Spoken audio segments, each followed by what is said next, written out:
Welcome to the Slop Farm. Enjoy the video. In this video, I will explain how to replace a Honda Civic side mirror. This do-it-yourself task is straightforward and can save you money. First, gather your tools. You'll need a trim removal tool, a Phillips head screwdriver, and an 8mm or 10mm socket with a ratchet. Also, have your new side mirror assembly ready. We are replacing the entire unit, not just the glass, for a complete fix. Now, let's remove the old mirror. Begin by gently prying off the small triangular panel on the inside of your door, near the mirror's base, using your trim tool. This exposes the wiring harness. Carefully disconnect the electrical connector by pressing its locking tab and pulling it free. Next, use your socket wrench to remove the three 8mm or 10mm nuts holding the mirror assembly in place. Once these are off, you can carefully pull the old mirror away from the door.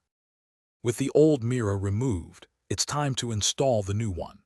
Carefully position the new side mirror assembly, aligning its three mounting studs with the corresponding holes in the door frame.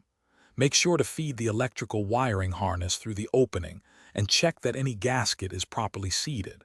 Hand tighten the three 8mm or 10mm nuts onto the studs, then snug them down with your ratchet.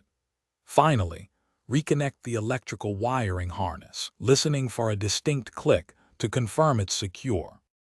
Almost done. Now, reattach the interior triangular panel, pressing firmly until all its clips snap securely into place. Once everything is reassembled, turn on your Honda Civic and test the new side mirror.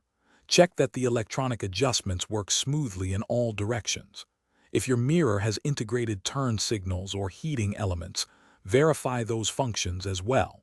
Finally, give all panels a gentle tug to ensure they are flush and securely fastened, completing your mirror replacement. Thanks for watching. Consider subscribing if we helped you today.